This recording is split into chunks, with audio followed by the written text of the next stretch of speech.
భాగ్యం ప్లాన్తో సాగర్ని అరెస్టు చేయించిన శ్రీవల్లి చెంప పగలగొట్టిన నర్మద, విడిపించిన రామరాజుని క్షమాపణ అడిగిన సాగర్. అసలు ఇదంతా ఎలా జరిగిందనేది వీడియోని స్కిప్ చేయకుండా చివరి వరకు చూడండి.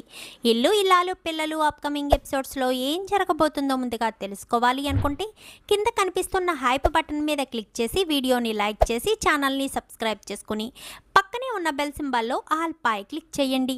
వల్లి నిజస్వరూపం రామరాజు తెలుసుకోవాలి అని మీరు కూడా కోరుకుంటే కామెంట్లో ఎస్ అని టైప్ చేయండి. ఇంకా సాగర్ అయితే ఆఫీసులో డబ్బులు తీసుకుంటూ నర్మదికి దొరికేస్తాడు. కానీ తీసుకునేది డబ్బులు కాదని, ఆఫీస్ మెయింటెనెన్స్ కోసమే వేరే చోట అప్పు తెచ్చానని, అప్పు తీర్చాలి అంటే బిల్ పెడితే వర్క్ అయిన తర్వాత అమౌంట్ రిటర్న్ వస్తుందని ఏదో నచ్చ చెప్పేసరికి నర్మద నిజమని నమ్ముతుంది. అయినా నీకు నేను ఎందుకు అబద్ధం చెప్తాను నర్మద? నాకు నువ్వంటే ఎంత ఇష్టం. నాకు ఇష్టమైనవి రెండు. నిన్ను ప్రేమగా చూసుకోవడం అంటే ఇష్టం, ఈ జాబు సిన్సియర్గా చేసుకోవడం అంటే ఇష్టం. నేను వేరే వాళ్ళ దగ్గర డబ్బులు తీసుకుంటాను అని నువ్వెలా అనుకుంటావు? అసలు నాకు అలాంటి ఆలోచన రాదు నర్మద. చక్కగా జాబ్ చేసుకోవాలనేదే నా కోరిక. నువ్వు ఎలా నీ జాబ్లో మంచి పేరు తెచ్చుకున్నావో నేను నా జాబ్లో మంచి పేరు తెచ్చుకోవాలని, గొప్ప స్థాయికి వెళ్ళాలని కోరుకుంటాను. అంతే తప్ప తప్పుడు పనులు చేయను నర్మదా అంటూ మసిపూసి మారేడుకాయ చేసినట్టుగా ఇంకా నోటుకొచ్చినట్టుగా అబద్ధాలు చెప్పి మొత్తానికైతే నర్మదను ఒప్పించేస్తాడు. అంటే నర్మదని మాయ చేసేస్తాడు. తను ఎవరి దగ్గర డబ్బుల కోసం చెయ్యి చాచలేదని, అలాంటి ఆలోచన తనకు అసలు రానే రాదని సాగర్ అయితే నమ్మబలికేసరికి నిజమని నమ్మేస్తుంది పాపం నర్మద. నమ్మేసి సారీ సాగర్, నిన్ను తప్పుగా అర్థం చేసుకున్నాను. నువ్వు డబ్బు కోసం కక్కుర్తి పడుతున్నావేమో అనుకున్నాను, కానీ నువ్వు అలాంటి వాడు కాదని నాకు తెలిసింది. సారీ నర్మద, ఏమీ అనుకోవద్దు. సారీ సాగర్, ఏమీ అనుకోవద్దు అంటూ నర్మదకే సారీ చెప్పి ఇంకా నర్మదా సాగర్ ఇద్దరు కూడా ప్రేమగా ఉంటారు. అమ్మయ్య, ప్రాబ్లం నుంచి బయటపడ్డాను రా అనగానే నేను చెప్తూనే ఉన్నాను కదరా, నర్మద వస్తుంది అని చెప్పేలోపే వచ్చేసింది. అడ్డంగా దొరికిపోయావనుకున్నాను రా అంటూ తన ఫ్రెండ్ చెప్పేసరికి అంత ఈజీగా నర్మదకు దొరుకుతానా? అస్సలు దొరకను. నర్మద అంటే నాకు చాలా ఇష్టం. నేను గనక అలా ఎవరి దగ్గరైనా డబ్బులు తీసుకుంటున్నాను అన్న విషయం నర్మదికి తెలిసిందే అనుకో, నిర్దాక్షిణంగా నన్ను వదిలేసి వెళ్ళిపోవడం మాత్రం ఖచ్చితంగా ఖాయమని చెప్పి, ఎట్టి పరిస్థితుల్లో దొరకకూడదురా, మొదటికే మోసం వస్తుంది, చాలా జాగ్రత్తగా ఉండాలి అని ఇంకా ఇద్దరు కూడా మాట్లాడుకుంటారు. ఇంకా ప్యూన్ కూడా అక్కడే ఉంటాడు. ఇంకా అక్కడే ఉండేసరికి సాగరు ఇలా జాబ్కి వెళ్ళడం రావడం డబ్బులు తీసుకురావడం ఒకసారి వల్లి చూస్తుంది. ఇంట్లో నర్మద లేని సమయంలో ఒక 2 లక్షల రూపాయలు తీసుకొచ్చి చాటుగా తీసుకొచ్చి బట్టల మధ్యలో దాచిపెట్టడం వల్లి చూస్తుంది. ఇదేంటి, సాగర్ మరిది గారు ఎందుకు ఇంత దొంగచాటుగా డబ్బులు తీసుకొస్తున్నారు? కొంపతీసి ఆఫీసులో బల్ల కింద చేతులు కానీ పెడుతున్నారా ఏంటి అన్న అనుమానం వచ్చిన వల్లి ఎవరు ఏం చేస్తున్నారో, ఎవరి కాపురాలు కూలగొడదామో, ఎవరిని నాశనం చేద్దామని చూడడమే కదా దాని పని. దాని కాపురం సరిగ్గా ఉండదు కానీ ఎదటి వాళ్ళ కాపురాల్లో నిప్పులు పోద్దామనే కదా చూస్తుంది. ఆల్రెడీ ప్రేమను ధీరజ్ని విడదీసేసింది. ఇంకా సాగరు నర్మదనే కదా విడదీయాలి. సో చూసేసరికి అనుమానం వస్తుంది. వెంటనే వాళ్ళ అమ్మ దగ్గరికి పరుగులు పెడుతుంది. ఏది చిన్నది జరిగితే చాలు భాగ్యం దగ్గరికి పరుగులు పెట్టి చెప్పడం బాగా అలవాటు కదా వల్లికి. సో భాగ్యం దగ్గరికి వెళ్ళి అమ్మోయ్ అని చెప్పాను. కానీ ఏంటమ్మడు ఎందుకింత కంగారుగా వచ్చావు అనగాని, సాగర్ మరిది గారు డబ్బులు తీసుకొచ్చారమ్మా, అవి చాలా సీక్రెట్గా, అంటే ఎవరైనా చూసేస్తారు అన్న ఉద్దేశంతో తీసుకొస్తారు చూడు, అలా తీసుకొచ్చారమ్మా. ఆ తీసుకొచ్చిన డబ్బులు బీరువాలో దాచిపెట్టారు.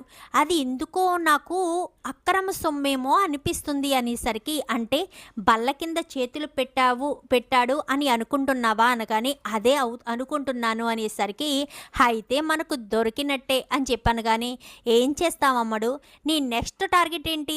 సాగర్ని నర్మదని కదా విడదీయడం అని చెప్పనేసరికి, అవును, అయితే వాళ్ళదే నీ నెక్స్ట్ టార్గెట్ కాబట్టి ఖచ్చితంగా వాళ్ళని విడదీయాలి అన్న ఆలోచన నీకుంటే ఖచ్చితంగా ఉపయోగపడుతుంది అనగాని, దానికి నువ్వేం చేస్తావు అనగాని, నేనేం చేయను. నేను ఒకరికి ఏదో నన్ను ఒకసారి ఒక పని అడిగితే నాకు తెలీదు అని చెప్పాను. ఇప్పుడే వస్తానుండు అని చెప్పి ఇంకా గబగబా వెళ్ళేసరికి పక్కన కాంట్రాక్టర్ ఒకడు ఉండేసరికి అతనితో లావాదేవీలు మాట్లాడుతుంది. నీకు పని అవ్వాలంటే నేను చెప్పినట్టు చేయాలి, చెప్పినట్టు చేస్తే అక్కడ పని అయిపోతుంది అనగానే అమౌంట్ ఏమన్నా ఖర్చు అవుతుందా అనగానే ఎంతో కొంత ఖర్చు అవుతుంది, ఆ అమౌంట్ నీకే వచ్చేస్తుంది అనేసరికి పాపం అతనికి తెలీదు. తనేమనుకుంటాడంటే పని అవుతుంది కదా అన్న ఉద్దేశంతో తను అనుకుంటాడు. అనుకునేసరికి ఈ భాగ్యం ఇదంతా ప్లాన్ చేసి ఎప్పుడు వెళ్తావు నాకు చెప్తే నేను కూడా వచ్చి చెప్తాను, ఆయన నాకు బాగా తెలుసు అని చెప్పి మాట్లాడుతుంది. మాట్లాడేసరికి రేపు వెళ్తాను అని చెప్పి అతను చెప్తాడు. అతనికి ఈ విషయాలు ఏమీ తెలియదు భాగ్యం ఎంత పెద్ద ప్లాన్ చేసిందని. సో తెలియకుండానే ఇంకా మరుసటి రోజు వెళ్ళాలనుకొని ఈ ఇంటికి వచ్చేస్తుంది. ఎక్కడికి వెళ్ళావమ్మా అనగానే రేపు సాగర్ మర్ది గారిని పోలీసులు అరెస్ట్ చేస్తారు అనేసరికి ఏమంటున్నావమ్మా, సాగర్ మర్ది గారిని పోలీసులు అరెస్ట్ చేయడం ఏంటి, అయినా అలా ఎందుకు చేస్తారనగానే నేను దానికి ప్లాన్ చేసి వచ్చానులే అమ్మడు, రేపు నువ్వు ఆ వార్త విందువు కానీ హ్యాపీగా ఫీల్ అవుదువు కానీ అని చెప్పనేసరికి సరే అని చెప్పి ఇంకా ఇంటికి వచ్చేస్తుంది. ఇంటికి వచ్చేసరికి మరుసటి రోజు సాగర్ ఆఫీస్కి బయలుదేరాడా లేదా అన్న విషయం చూసుకుని వెంటనే వాళ్ళ అమ్మకు ఫోన్ చేసి సాగర్ మరిది గారు బయలుదేరాడు అని చెప్తుంది. చెప్పేసరికి మేము ఇక్కడ రెడీగా ఉంటాము అని చెప్పి ఇంకా భాగ్యం ఆ వ్యక్తి ఉన్నాడు కదా వేరొక వ్యక్తి, ఆ వ్యక్తిని ఇద్దరు కూడా వెళ్ళి అక్కడ నిలబడేసరికి భాగ్యం హైడ్ అవుతుంది. ఇంకా అతను అయితే నమస్కారం అని చెప్పనేసరికి సార్ చిన్న పని అనగానే ప్యూన్ని పంపిస్తాను అని చెప్పనేసరికి ప్యూన్ని బయటికి వెళ్ళి పంపించమనగానే ప్యూన్ లోపలికి వస్తాడు. ప్యూను బయటకు వచ్చి ఫైల్ తీసుకొచ్చి ఎంత బరువైందా తేలికైందా, సమానమైన బరువు ఉంటుంది సార్ అని చెప్పనేసరికి ఏది ఆ ఫైల్ ఏది, ఆ పర్సన్ ఏరి రమ్మను అని చెప్పాను. కానీ ఆ పర్సన్ కాస్త లోపలికి వస్తాడు. లోపలికి వచ్చేసరికి వెంటనే ఇంకా భాగ్యం ఇదంతా చూసింది కదా రమ్మని చెప్తుంది పోలీసులు రమ్మని చెప్పగానే ఇంకా ఈ లోపలికి వెళ్ళిన అతను సార్ ఇదిగోండి అమౌంట్ అని చెప్పి అమౌంట్ ఇలా తన చేతిలో పెడుతూ ఉండగా అప్పుడే పోలీసులు వచ్చేసేసరికి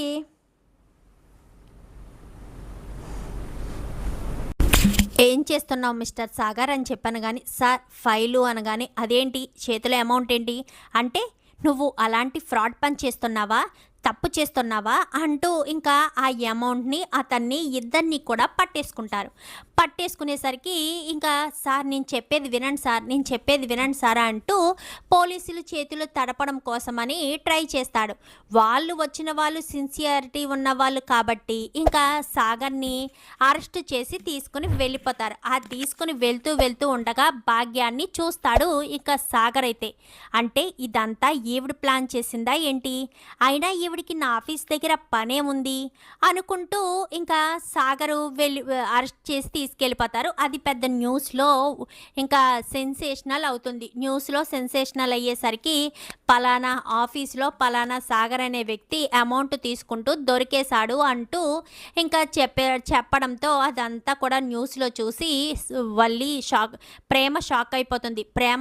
అయిపోయి వెంటనే నర్మదకి ఫోన్ చేసేసరికి ఏంటి ఏమంటున్నా ప్రేమ అనగానే ఒక్కసారి చూడక్క అని చెప్పనేసరికి అప్పుడే రామరాజు ఇంటికి వచ్చేసరికి రామరాజు కూడా చూసి షాక్ అయిపోయేసరికి నమ్మలేకపోతున్నాను, సాగర్ ఎందుకు ఇలాంటి పని చేశాడు, అయినా వాడికి ముందు నుంచి చెప్తూనే ఉన్నాను నీతి నిజాయితీగా, అయినా జాబ్ ఏమన్నా నీతి నిజాయితీగా సంపాదించాడా వాడు నీతిగా ఉండడానికి అని చెప్పి ఇంకా రామరాజు మాట్లాడేసరికి అది కాదు మావయ్య, ప్లీజ్ మావయ్య మీరే అలా అంటే ఎలా మావయ్య, ఆయన్ని మీరు కాకపోతే ఎవరు విడిపిస్తారు మావయ్య, ప్లీజ్ మావయ్య ఒక్కసారి మనం వెళ్ళి మాట్లాడదాం మావయ్య అని చెప్పనేసరికి సరేనని ఇంకా ఇద్దరు కూడా వెళ్ళేసరికి ఏంటిదంతా అని చెప్పాను. కానీ అరెస్ట్ చేసాము ఇలా రెడ్ హ్యాండెడ్గా దొరికితేని అనేసరికి క్షమించండి ఇంకెప్పుడు ఇలాంటి తప్పు చేయడు అనగానే ఫైన్ కడితేనే వదిలేస్తాము, 1,00,000 రూపాయలు ఫైన్ కడితేనే వదిలేస్తాము అని చెప్పడంతో ఇంకా రామరాజు ఇంటికి వచ్చేసేసరికి అమ్మ నర్మద ఉండు నేను ఇప్పుడే వస్తాను, నాకు తెలిసిన లాయర్ దగ్గరికి వెళ్తాను అనగానే నేను వస్తాను మామయ్య అని చెప్పనేసరికి వద్దమ్మా అని చెప్పి ఇంకా రామరాజు అంటే చాలా బాధపడుతూ ఉంటుంది నర్మద. తను వస్తే ఇంకా బాధపడుతుందన్న ఉద్దేశంతో వద్దు అంటాడు. ఇంకా ఇంట్లోనే కూర్చుని బాధపడుతూ ఉంటుంది. ఈలోపు వల్లి గదిలోకి వెళ్ళిపోయి తెగ సంతోషపడిపోతూ, తెగ మురిసిపోతూ వాళ్ళమ్మకు ఫోన్ చేసి మాట్లాడుతూ ఉంటుంది. అమ్మ, ఇంకా గొడవ లేదు, ఏ గొడవ లేదు. ఇద్దరు కూడా హ్యాపీగా ఏడుస్తున్నారు. అక్కడ సాగరు, ఇక్కడ నర్మద. మంచి పలే చేసావు అనగానే, ఈ అమ్మంటే ఏంటనుకున్నావే? వాళ్ళిద్దరూ విడిపోవాలని నువ్వు కోరుకున్నావు కదా, అందుకే నేను ఇలా చేశాను అంటూ ఇంకా భాగ్యం చెప్పేసరికి థ్యాంక్స్ అమ్మా అని చెప్పి ఇద్దరు కూడా ఫోన్లో మాట్లాడుకుని ఇలా వెనక్కి తిరగడంతో మళ్ళీ బుజ్జమ్మ ఇటు నర్మద ఇద్దరు వెనకాలంటారు. ఇద్దరు వెనకాల ఉండడంతో అమ్మడు అమ్మడు అని చెప్పి మాట్లాడుతూ ఉండగానే ఫోన్ కట్ చేయకుండా ఇంకా చెంప పగలగొడుతుంది. ఎందుకంటే వాళ్ళ మాటలు వింటుంది నర్మదైతే. ఇద్దరూ మాట్లాడుకున్నది ఆవేశంగా లోపలికి రాకుండా అసలు ఏం మాట్లాడుతుందో తెలుసుకోవాలి అన్న ఉద్దేశంతో వాళ్ళ మాటలైతే అక్కడే నిలబడి వింటుంది.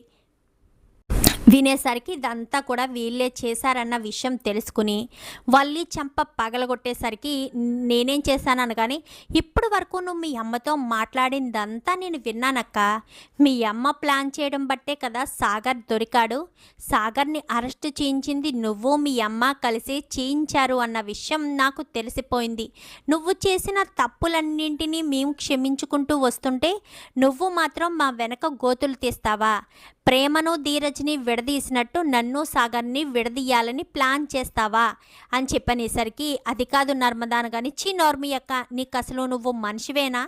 ఏ నీకులాంటి వాళ్ళం కాదా మేము? ఏ నీలా మేము కలిసి ఉండడం నీకు ఇష్టం లేదా? నువ్వు బావగారితో బాగానే కలిసి ఉంటున్నావు కదా.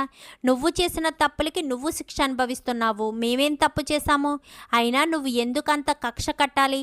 అంత తప్పు ఏం చేశాం మేము అంటూ మాట్లాడేసరికి, అది కాదు నర్మదా అని చెప్పాను కానీ, ఇంకొద్దక్క, నీ గురించి మేము దాచి మామయ్య గారి ముందు ఎంత పెద్ద తప్పు చేశామో నాకు అర్థమైంది. మామయ్య గారు వచ్చాక అన్ని విషయాలు చెప్పేస్తాను అని చెప్పి ఇంకా నర్మదైతే చెప్తూ ఉంటుంది. ఇంకా ఈలోపు రామరాజు లాయర్ దగ్గరికి వెళ్తాడు. ఇలాంటి సిచ్యువేషన్ అనగానే, డబ్బు ఖర్చు అవుతుంది సార్, మీ అబ్బాయి మాత్రం బయటికి వచ్చేస్తాడు, ఒంటి మీద దెబ్బ కూడా కొట్టర్లేండి అనగానే, ఎంత డబ్బైనా పర్వాలేదు, నా మధ్య కొడుకు ఇంటికి రావాలి అనగానే, ఒక 2 లక్షలు ఖర్చు అవుతుంది సార్ అనగానే సరేనని వెంటనే బ్యాగ్లో ఉన్న 2 లక్షల రూపాయలు తీసేస్తాడు. ఇచ్చేసరికి సాయంత్రానికల్లా మీ ఇంటికి వచ్చేస్తాడు, నేనే తీసుకొచ్చి దిగబెడతాను అని చెప్పి ఇంకా ఇన్స్పెక్టర్ అయితే చెప్తాడు. చెప్పేసేసరికి ఇంకా అక్కడ ఉన్న ఫార్మాలిటీస్ అన్నీ కూడా పూర్తి చేసుకుని మధ్యాహ్నం సుమారు 2 గంటల సమయంలో ఇంకా వదిలేస్తారు సాగర్ని. అయితే సాగర్ని వదిలేసేసరికి సాగర్ బయటకు వచ్చిన తర్వాత, నన్ను ఎవరు విడిపించారు? నా భార్య నాన్నగానే కాదు, మీ నాన్నగారు నీకు లాయర్ ఖర్చులకి వాటికి వీటికి కలిపి 2 లక్షల రూపాయలు ఖర్చు పెట్టి నిన్ను విడిపించారు, అర్థమవుతుందా అని చెప్పనేసరికి, నా భార్య అనగానే, నీ భార్య రాలేదు, మీ నాన్నగారు మాత్రమే వచ్చారు అని లాయర్ కాస్త పద నేను ఇంటికి తీసుకువెళ్తాను అనేసరికి, వద్దు నేను వెళ్తాను అని చెప్పి సాగర్ కాస్త బయలుదేరి ఇంటికి వస్తాడు. ఇంటికి వచ్చేసరికి రామరాజు హాల్లో కూర్చుని ఉంటాడు.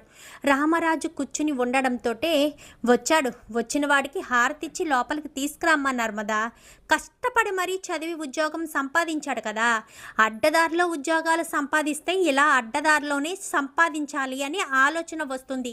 నీతి నిజాయితీగా ఉండాలని ఎన్నోసార్లు చెప్పాను.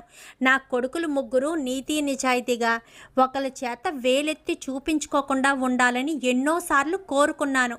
అలాంటిది మీరు ఇలాంటి పని చేస్తారని కలలో కూడా అనుకోలేదు. అసలు నువ్వు ఇలాంటి పిచ్చి వేషాలు వేస్తావని అసలు ఊహించలేదురా. నువ్వు ఇంత పని చేస్తావని నేను కలలో కూడా అనుకోలేదు అంటూ రామరాజు కాస్త సాగర్ మీద చాలా సీరియస్ అవుతాడు. చిచి, నీలాంటి వాడు నా కొడుకు అని చెప్పుకోవడానికే నాకు తలవంపులుగా ఉంది. పలానా రామరాజు గారు కొడుకు డబ్బులు తీసుకుంటూ చేతులు చాచాడు అంటూ మాట్లాడేసరికి నా తల తీసేసినట్టు అనిపించింది. కష్టపడి చదువుకున్నారు కదరా, కష్టపడి ఏదో ఒకటి చేసుకోమన్నాను. నీకు రైస్ మిల్లులో పనిచేయడం చిన్నతనంగా అనిపించింది. ఇలాగా చేసి పోలీసులకు దొరికిపోవడం చిన్నతనంగా అనిపించదా? గర్వంగా ఫీల్ అవుతావా అని చెప్పి రామరాజు కాస్త మాట్లాడేసరికి, నన్ను క్షమించండి నాన్న అంటూ కుర్చీలో కూర్చున్న రామరాజు కాళ్ళు పట్టుకుంటాడు. సాగర్ వదులు అనగానే, లేదు నాన్న, నేను తప్పు చేశాను. ఎంత పెద్ద తప్పు చేశానో, పొరపాటు చేశానో నాకు అర్థమైంది. నేను జైల్లో ఉంటే నన్ను విడిపించడానికి వచ్చింది మీరు, కానీ నేను చేసిన తప్పుని నన్ను క్షమించండి నాన్న. ఇంకెప్పుడు ఏ తప్పు చెయ్యను నాన్న. మీరు ఏం చెప్తే అది చేస్తాను. మీ మాట జవదాటను. నేను ఎంత పెద్ద పొరపాటు చేశానో, తల్లి తండ్రుల మాట లెక్క చేయకుండా, మీకు నచ్చినట్టు చేయకుండా, నేను నా సొంత నిర్ణయానికి, నా గురించి నేను స్వార్థంగా ఆలోచించుకొని ఇంత పెద్ద పొరపాటు చేసినందుకు నన్ను క్షమించండి నాన్న. మీరు క్షమాభిక్ష పెడితేనే కానీ నాకు ప్రశాంతంగా ఉండదు అని చెప్పాను. కానీ ఆ రోజు నువ్వు నా ముందు నిలబడి ఎదిరించి మాట్లాడితే నా ప్రాణం ఎంత విలవెల్లాడిందో నీకు తెలుసా? నా కొడుకు నా చేయి దాటిపోతున్నాడని కాదు, ఉమ్మడి కుటుంబంలో ఉండాల్సిన నా కొడుకు నా నుంచి దూరం అయిపోతున్నాడని నేను ఎంతగానో బాధపడ్డాను. నా బాధ నీకు అర్థమవుతుందా? నా క్షోభ నీకు అర్థమవుతుందా? ఎందుకురా ఈ తండ్రిని ఎవరూ కూడా సరిగ్గా అర్థం చేసుకోరు. నాలా మీరు కష్టపడకూడదనే మిమ్మల్ని చదివించాను. నేను ఒక్క రూపాయి నా చేతిలో లేని సమయం నుంచి ఈ రోజుకి ఇంతమందికి పనిచ్చే స్థాయికి ఎదిగాను అంటే కష్టపడి పనిచేశాను. ఒకళ్ళ దగ్గర తప్పు పట్టను. పలానా రామరాజు గారు అంటే నీతి నిజాయితీగా ఉంటారే తప్ప తప్పుడు పనులు చేసే మనిషి కాదు అని ఇప్పటికీ కూడా ఊళ్ళో చెప్పుకుంటారు. అది అర్థం చేసుకోరా? ఎందుకు నన్ను బాధ పెడతావు? నన్ను బాధ పెట్టడం వల్ల నీకు కలిసి వస్తుందా ఏమైనాను అనగాని, లేదు నాన్న, నేను చేసిన తప్పేంటో, నేను చేసిన పొరపాటేంటో నాకు తెలిసింది. ఇంకెప్పుడు ఆ తప్పు చెయ్యను నాన్న. ఇంకెప్పుడు ఆ పొరపాటు చెయ్యను నాన్న. నన్ను క్షమించండి నాన్న అంటూ ఇంకా రామరాజు కాళ్ళు పట్టుకుంటాడు సాగర్. అయితే పట్టుకునేసరికి, అవును మామయ్య, ఆయన తప్పు తెలుసుకున్నారు. క్షమించండి మామయ్య. మీరు ఏం చెప్పినా చేయడానికి సిద్ధపడతారు. అసలు ఇదంతా జరగడానికి, పోలీస్ కేసు అవ్వడానికి అసలు కారణం ఎవరో తెలుసా మామయ్య? ఈ వల్లి వాళ్ళే అని చెప్పనేసరికి, ఏం మాట్లాడుతున్నావమ్మా నర్మదా అని చెప్పాను. కానీ అవును మామయ్య, వల్లి అక్క వాళ్ళే ఇదంతా చేశారు. నా మీద, ప్రేమ మీద కక్ష కట్టి నా జీవితాన్ని, ప్రేమ జీవితాన్ని నాశనం చేయాలని వల్లి అక్క వాళ్ళు ఈ ప్లాన్ చేశారు అనేసరికి, ఏం మాట్లాడుతున్నావు? వల్లి వాళ్ళు ప్లాన్ చేయడం ఏంటి? అవును మామయ్య, వల్లి అక్క గురించి మీకు చాలా విషయాలు చెప్పాలి అని చెప్పనేసరికి, అవును నాన్న, వల్లి గురించి నీకు చాలా నిజాలు తెలియాలి. ఈ నిజాలన్నీ నాలోనే దాచుకుని ఎన్నో రోజులుగా బాధ అనుభవిస్తున్నాను, క్షోభ, నరకం అనుభవిస్తున్నాను. ఇలాంటి దాన్ని చూడాలంటేనే నాకు అసహ్యం కలుగుతుంది. మనకు పెళ్ళైనప్పటి నుంచి ఎప్పటి వరకు ప్రతి ఒక్కటి అబద్ధమే చెప్పారు నాన్న, మోసమే చేశారు నాన్న. ఎన్ని మోసాలు, ఎన్ని అబద్ధాలు, ఎన్ని కుట్రలు చేశారో మనం చెప్పుకోలేం నాన్న. అంత దారుణంగా మనల్ని మోసం చేశారు. వీళ్ళని అసలు వదిలిపెట్టకూడదు నాన్న. వీళ్ళు ఎంతో తప్పు చేసి పాపం చేశారు నాన్న అని చెప్పనేసరికి, ఏం మాట్లాడుతున్నావురా పెద్దోడా అనగానే, వల్లి ఎంఏ ఇంగ్లీష్ చదివాను అని చెప్పింది కదా నాన్న, అది అబద్ధం. ప్రేమ నగలు దొంగతనం చేసింది తిరుపతి మావయ్య అని చెప్పారు కదా, అది అబద్ధమే.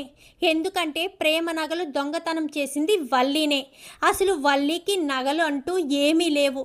ఆ నగల మీద ఆశతో, మోజుతో ప్రేమ నగలు దొంగతనం చేశారు. ఎక్కడ నగల విషయం బయటపడి ఎక్కడ తనని ఇంట్లోంచి బయటకు గెంటేస్తారేమోనన్న భయంతో తిరుపతి మావయ్యకి ఆ నగలిచ్చి తనే దొంగతనం అంటే తనే తీసి దాచిపెట్టాను అని చెప్పడానికి ఇచ్చింది అనేసరికి, యారా తిరుపతి అనగానే, అవును బావా, ఆ రోజే నేను అడిగాను కానీ ఏమీ చెప్పలేదు అని చెప్పనేసరికి, మరి ఇప్పుడు ఇంకా ఏంటి? అమూల్య విషయంలో కూడా తప్పులు చేసింది వల్లీయే నాన్న. అమూల్యకు, విశ్వకు మధ్య ప్రేమాయణం నడిపించింది వల్లీనే. వల్లీయే ప్రేమాయణం నడిపించి ముందు రోజు అంటే పెళ్ళయ్యే ముందు రోజు వల్లీని తీసుకువెళ్ళి అమూల్యను తీసుకెళ్ళి విశ్వకు అప్పగించింది ఎవరో కాదు నాన్న, వీళ్ళమ్మ భాగ్యం, వల్లి ఇద్దరూ కలిసే అమూల్య జీవితాన్ని సర్వనాశనం చేశారు. ఆ విషయం నాకు ఎప్పుడైతే తెలిసిందో నేను వల్లిని పుట్టింటికి పంపించేశాను. పుట్టింటికి పంపించేసిన వల్లి మళ్ళీ ఈ ఇంట్లో అడుగు పెట్టడం కోసం కడుపు అనే నాటకం ఆడింది. నిజానికి అసలు తను కడుపుతోనే లేదు, కడుపు అని చెప్పి అబద్ధం చెప్పింది నాన్న. అది మళ్ళీ నర్మద వల్ల పోయిందని నాటకం ఆడారు. పాపం నర్మదని నేను ఎన్నో మాటలు అన్నాను. నువ్వే నా భార్య కడుపులో ఉన్న బిడ్డ ప్రాణాలు తీసేశావు, నీకు వల్లి మీద కోపం ఉంటే ఈ రకంగా తీర్చుకుంటావా అంటూ ఎన్నో మాటలు అన్నాను. చివరికి వల్లికి అసలు కడుపే లేదని, అదంతా ఫేక్ కడుపని, నాటకం ఆడిందని ఇంట్లో అడుగు పెట్టడం కోసమని విషయం అంతా తెలిసాక తీసుకెళ్ళి పుట్టింట్లో పడేస్తే తన ప్రాణాలు తీసుకోవడానికి ప్రయత్నించి నాటకమాడి మళ్ళీ ఇంట్లో అడుగుపెట్టింది పోనీ సరే, మళ్ళీ లైఫ్లో సెకండ్ ఛాన్స్ వచ్చిందని అనుకోవచ్చు కదా. అలా అనుకోకుండా ప్రేమ ధీరజ్ని విడదీసింది. ఇప్పుడు సాగరు నర్మదలను కూడా విడదీయడానికి ప్లాన్ చేస్తుంది అని చెప్పనేసరికి రామరాజు కాస్త వల్లి చెంప పగలగొడతాడు. అసలు నీకు బుద్ధుందా? బుద్ధుండే ఇదంతా చేస్తున్నావా? అసలు నువ్వు ఏమనుకుంటున్నావు, ఏం ఆలోచిస్తున్నావు? నా కొడుకు జీవితాన్ని, నా ఇంట్లో వాళ్ళ జీవితాల్ని ఏం చేద్దామనుకుంటున్నావు? అసలు నీకు ఏ ఆలోచనతో ఇదంతా చేస్తున్నావు అంటూ ఇంకా రామరాజు నిలదీసేసరికి, అది కాదు మామయ్య గారు, నేను ఇదంతా కావాలని చేయలేదండి. నిజం తెలిస్తే నా కాపురం ఎక్కడ నాశనం అయిపోతుందని దాచిపెట్టాను అంతే, అంతకు మించి ఏం కాదు మామయ్య గారు అనగానే, అంతేకాదు నాన్న, రైస్ మిల్లులో డబ్బులు పోతున్నాయి. ఒకసారి 2 లక్షలు, ఒకసారి 20,000, ఒకసారి 40,000, నిన్ననే 6 లక్షల రూపాయలు పోయాయి. అవి ఎలా పోతున్నాయో ఏంటో తెలియడం లేదు. వీళ్ళు వచ్చినప్పుడే ఖచ్చితంగా డబ్బులు పోతున్నాయి. నిన్న కూడా వీళ్ళ ఫ్యామిలీ అంతా వచ్చింది, భోజనాలు వడ్డించారు. ఆ సమయంలోనే డబ్బులు పోయి ఉంటాయి, నేను చూసుకోలేదు అనేసరికి ఇంకా వల్లి చెంప పగలగొట్టి రామరాజు నిలదీసి అడుగుతాడు. అది మామయ్య గారు అనగానే, చెప్పు వల్లి, డబ్బులు మీ వాళ్ళే కదా తీశారు అనగానే, అవును మామయ్య గారు అని చెప్పి ఇంకా అసలు విషయం కాస్త బయట పెట్టేస్తుంది. బయట పెట్టేసేసరికి ఇంకా రామరాజుకి, నువ్వొక్క క్షణం కూడా ఇంట్లో ఉండడానికి వీల్లేదు, తక్షణమే నా ఇంట్లోంచి బయటికి వెళ్ళిపో, ఇంకా నువ్వు ఇక్కడ ఉండడం వల్ల ఎలాంటి ఉపయోగం లేదు. నా కొడుకు నీ వల్ల ఇంకా బాధపడుతూనే ఉంటాడు. అసలే నా కొడుకు చాలా అమాయకుడు, చాలా సెన్సిటివ్. తను ప్రేమించిన అమ్మాయిని దూరం అయితే బాధపడుతున్నాడని, వాడి బాధని చూడలేక మరొక అమ్మాయిని, మంచి అమ్మాయిని తీసుకొచ్చి వాడి జీవితంలో పెట్టాననుకున్నాను. కానీ నేను పెట్టింది తీసుకొచ్చిన అమ్మాయిని కాదు, మరొక గాయం చేయడానికి ఇంకొక అమ్మాయిని తీసుకొచ్చి తన జీవితంలోకి పంపించానన్న విషయం నాకు ఇప్పుడే తెలిసింది. నేను తప్పు చేశానురా పెద్దోడా, చాలా తప్పు చేశాను. ప్రతి ఒకటికి 2 సార్లు ఆలోచించే నేను నీ జీవితం విషయంలో మాత్రం వల్లి గురించి ఎంక్వైరీ కూడా చేయకుండా వాళ్ళ మాయ మాటలు నమ్మి నిజమని నమ్మేశాను అని చెప్పనేసరికి, నువ్వే కాదు నాన్న, నేను మోసపోయాను. పెళ్ళికి ముందు నా దగ్గర 10 లక్షల రూపాయలు తీసుకుని 10 రోజుల్లో ఇస్తానన్నారు. 3 నెలలైనా సరే ఇవ్వలేదు ఆ డబ్బులు అని చెప్పనేసరికి, ఏంటో వీళ్ళ మనస్తత్వాలు ఏంటో, వీళ్ళు ఏం చేస్తున్నారో. ఎంతసేపు మన ఇంట్లోకి వచ్చిన మన డబ్బులు తీసుకోవడానికే వీళ్ళు ప్లాన్ చేసి ఇంట్లో అడుగు పెట్టినట్టున్నారు. మన కుటుంబాన్ని సైతం ముక్కలు చేయడం కోసమే వీళ్ళు ఇదంతా చేస్తున్నట్టున్నారు అనగాని, అవునన్న, ఇదంతా వాళ్ళు అందుకే చేస్తున్నారు అని చెప్పి ఇంకా రామరాజు కాస్త ఇంకా ఏం నిర్ణయం తీసుకోవాలి, ఈ వల్లి విషయంలో ఎలాంటి నిర్ణయం తీసుకోవాలి అనగానే, ఇంకా వల్లితో కలిసి ఉండే ఆలోచన నాకు లేదు నాన్న. తన నా జీవితంలోంచి శాశ్వతంగా తప్పించేయండి. తను నా లైఫ్లో ఉంటే నాకు చాలా ఇబ్బందిగా ఉంది. తన ఉనికిని కూడా నేను తట్టుకోలేకపోతున్నాను. దయచేసి నా జీవితంలోంచి, ఇంట్లోంచి దూరంగా పంపించేయండి నాన్న అంటూ ఇంకా చందు కాస్త చెప్తాడు. మరి ఇప్పుడు రామరాజు ఎలాంటి నిర్ణయం తీసుకుంటాడు? వల్లి గురించి విషయాలన్నీ బయట పడిపోవడంతో పాటు సాగర్ కూడా మారిపోయి రామరాజుని క్షమాపణ అడిగాడు కదా. చూద్దాం మరి రాబోయే ఎపిసోడ్స్లో ఇలాగే జరగాలని మీరు కూడా కోరుకుంటే కామెంట్లో ఎస్ అని టైప్ చేయండి. Thank you for watching.